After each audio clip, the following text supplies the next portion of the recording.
ఒకసారి ఒక గ్రాఫ్ చూపిస్తాం. ఆ గ్రాఫ్ ద్వారా మనకి ఎలా పెరిగింది వాహనాల వినియోగం అన్నది చూస్తున్నాం. 2011 నుంచి 2024 వరకు transport, different modes of transport మనం తీసుకుంటే, ఫస్ట్ టూ వీలర్ని తీసుకుంటే ఏ రకంగా 2011లో మనకి 38% మాత్రమే ఉంటే అక్కడి నుంచి ఎలా పెరిగి 47%కి పెరిగి ఆ తర్వాత ప్రస్తుతం 45% దగ్గర ఉంది. ఎందుకంటే చాలా మంది టూ వీలర్స్ని వినియోగిస్తూ ఉన్నారు ఇప్పటికీ కూడా. ఎందుకు అంటే ఈ ట్రాఫిక్ సమస్యల నుంచి బయటపడడం కోసం. టూ వీలర్స్ అయితే చాలా ఈజీగా సందులు గొంతుల నుంచి వెళ్ళిపోవచ్చు, కానీ ఫోర్ వీలర్స్ అయితే అలా కుదరదు. కాబట్టి సో మనకి కొంచెం స్టేబుల్గానే టూ వీలర్స్ వాడకం కనిపిస్తుంది. ఆ తర్వాత ఇంకొక mode of transport public transport. మనం బస్సులు తీసుకున్నామంటే 42% ఉండేది 2011లో, కానీ అది ఎలా క్రమంగా డిక్లైన్ అవుతూ వస్తుందో ఒకసారి చూడండి. మధ్యలో కొంచెం 33%కి డ్రాప్ అయితే అక్కడి నుంచి ఏకంగా ఇప్పుడు 25%కి డ్రాప్ అయిపోయింది పబ్లిక్ ట్రాన్స్పోర్ట్ లైక్ బస్సెస్ వినియోగం. ఆ తర్వాత మనం ఫోర్ వీలర్స్ గురించి మాట్లాడుకోవాలి. ఫోర్ వీలర్స్ ఎంత పెరిగిపోయాయి రోడ్ల మీద అన్నది చాలా క్లియర్గా మనం చూడొచ్చు. 2011లో 5% మాత్రమే ఫోర్ వీలర్స్ ఉంటే ఆ తర్వాత 7%కి ఇప్పుడు ఏకంగా 16%కి పెరిగిపోయింది ఫోర్ వీలర్స్ వాడకం.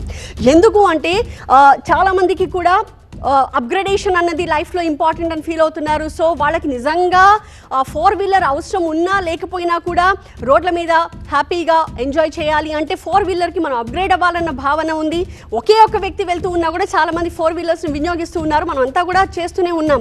సో ఫోర్ వీలర్స్ వినియోగం ఎక్కువైపోయింది కాబట్టి మనం ఈ గ్రాఫ్లో ఈ డిఫరెన్స్ని చూస్తూ ఉన్నాం. అందుకే హైదరాబాద్ ట్రాఫిక్ ఈ స్థాయిలో మనకి కనిపిస్తోంది. రోడ్ల మీద ఎక్కడ చూసినా మనకి ఫోర్ వీలర్స్ ఎక్కువైపోయాయి కాబట్టి అలాగే ట్రాఫిక్ సమస్యలు కూడా అదే స్థాయిలో పెరుగుతూ పోతున్నాయి. ఈ రీతిలో సొంత వాహనాల సంఖ్య పెరిగిపోవడంతో అందుకు తగ్గ రోడ్లు లేకపోవడం ఈ ట్రాఫిక్ సమస్యకి పరిష్కారం లేకుండా చేస్తోంది.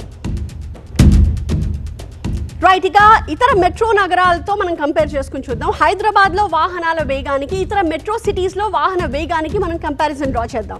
వాహన వేగం అంటే సగటు వెహికల్ ఎంత స్పీడ్తో రోడ్డు మీద వెళ్ళగలుగుతోంది అన్నది చిన్న కంపారిజన్ డ్రా చేసాము. సో ఇక్కడ మనకి నగరం సగటు వేగం అన్నది మనం చూపిస్తున్నాం km/hలో. సో కోల్కతాలో మనకి సగటు వేగం 17 km/h ఉంటే బెంగళూరులో మనకి 18, చెన్నైలో 19, ముంబైలో 21, ఢిల్లీలో మనకి 25 కనిపిస్తుంది. హైదరాబాద్ విషయాన్ని ఒకసారి మనం తీసుకుంటే 2016లో 25 ఉండేది. అంటే యావరేజ్ వెహికల్ స్పీడ్, రోడ్డు మీద వెళ్ళే వాహనాల యావరేజ్ స్పీడ్ మనకి 2016లో 25 km/h ఉంటే 2025కి వచ్చేసరికి 19కి పడిపోయింది.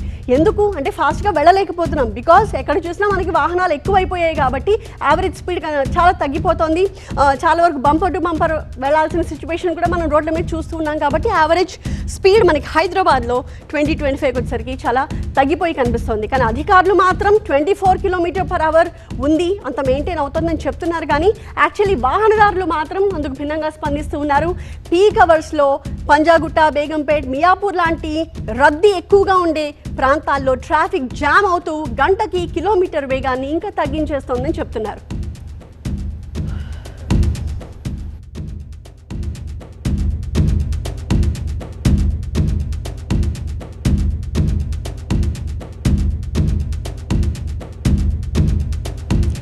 ప్రైవేట్ కార్ల ద్వారా రోజువారీ ట్రిప్స్ 4 లక్షల నుంచి 4 రెట్లు పెరగడమే ట్రాఫిక్ రద్దీకి ఇంకొక కారణం. దీంతో పాటుగా వర్షాకాలం ట్రాఫిక్ సమస్యని మరింత తీవ్రతరం చేస్తోంది.